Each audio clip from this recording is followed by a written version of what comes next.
এবার ভাগ বাটোরা সব সারিয়ে ফেলতে হবে। মাতব্বর সাহেব আইছো? মাতব্বর চাচা, এখন মনে করো যে আমার ছোট ভাই বাপ মা তো মরিয়ে গেছে দুইজনই, এখন জমি জাতি জেনে যা আছে সব ভাগ করে নেবো আজকে। এখন হইলো গে আমি যা কব তা তুই কি মানবি নি? হ্যাঁ, তুমি মেয়ে ভাই মানুষ, তুমি যা কবা তাই আমি মেনে নিবানে। এই দেখ নাইকেল গাছ দেখতেছিস না? হ্যাঁ। এই নাইকেল গাছের গুড়া আজকে তোর, আর আগার দিকে আমি নিলাম।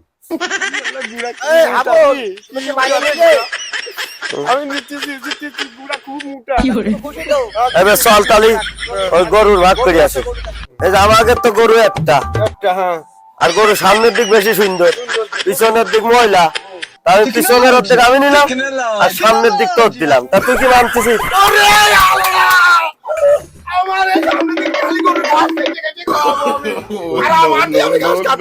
মেয়ে ভাই হ্যাঁ, সব তো ভাগ বাটারা করলে, বাড়ি যেটা গুরুত্বপূর্ণ জিনিস আছে সেটা তো ভাগ করলে না, সেটা ভাগ কিন্তু আমি করবো মেয়ে ভাই। কি জিনিস? তুমি মানিয়ে নিবার নাকি তাই কও? আরে আমি না মানিয়ে যাই, তোর সব কথা মানিয়ে নিলাম না তো। তাহলে সামান্য একটা গুরুত্বপূর্ণ জিনিস বাড়ি আছে, তুই করছিস যে ভাগ করতে হবে, সে ভাগ তো করবোই।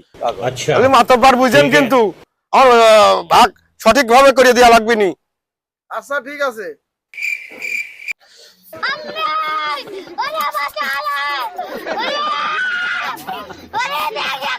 এই যে মাতব্বর সাহেব, মাতব্বর সাহেব এই যে নিয়ে আইছি।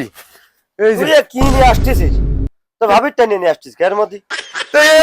একসাথে থাকার সময় বিয়ে হয়েছে, তুমি বিয়ে করেছো, একই ভাগ হয়েছে না? খালি মেয়ে ভাই সবই তুমি উপরে উপরে নিলে, এবারও তুমি উপরে নিবা, আমি নিচের দিক নিলাম ভাবির, তুমি কিন্তু নিচের দিক তাকাবা না ভাবির।